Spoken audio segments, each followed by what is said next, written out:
بسم الله الرحمن الرحيم. waxaan rabaa maanta qasiiro cajiiba oo naxdin la idin sheego walaalayaal. Shalay tolo waxay ahayd xad maanta qaysniin wala wada soconaa. Waan la soconaa cimilada ku noolay dhaxantan ku noolahayna. Waxaan la kulmay hooyo Soomaaliyeed, Islaam weyn oo hooyo Soomaaliyeed oo 8 jir markaan u daadeeda ku qiyaasay.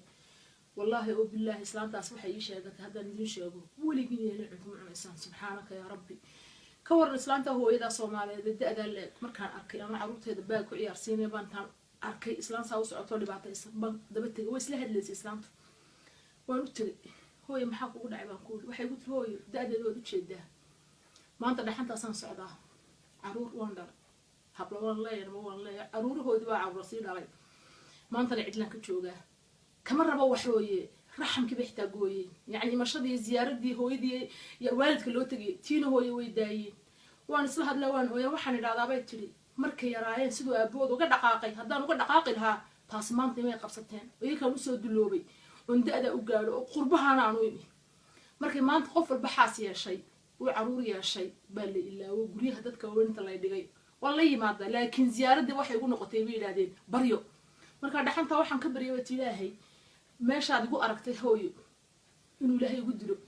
wallahi waa naxay waxaan uga jeedaa qisada walaalayaal waa barnaamijyada idin soo wado idin hakin doona insha Allah ta'ala markaan hawada ku soo noqono wallahi alcadiim baan ku qofkii maanta hooyadii nooshahay ama aabii nool yahay ama qof soo koriyay nool yahay ha ka faa'iideysto leena waxa jira maalintaas oo kale adna ku imanaysa caruurtaada u jeceshay waalidkaaga u jeclow waalidka waliba hooyadu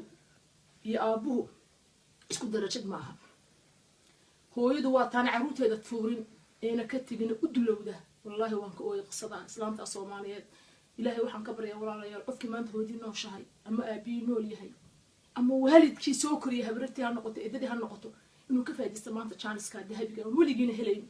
uuna ku tuurin islaamtaas waxay tiri caruurteedu inamadooda xaasaskoodii bay xitaa iga jeclaadeen subxaanaka ya rabbil cadiim yani hooyada maanta ma ka raacay gabadh guursatay oo saddex iskuin keento waa maya rag iyo dumar waxaan kula talnay walaalo qofkii maanta waalidkii ka warhayn عقوبته واعجيب والله أدونكنا واعجيب علامات سقرا مدارجنا والدك كفائديسو وهو ما أنت عدلها كويجن هو حيكون درته قدام أو والله أو بالله جنادات كوجري سبر إيماجين مرك عروت هذا حنوصته أنا أسوي جددها بينكي بالكور هو ده ولا تقول لهما أف وقل لهما قولا كريما وقل لهما ربي أرحمهما كما ربي يعني الصغيرة أنت صور دكتور دار ميا برامشين اللي يصونوا قناين هيجي ورورينا وأنا صوص عدان إلهنا وحن كبر يا ولا خاتم خاتمنا توقفي عن كده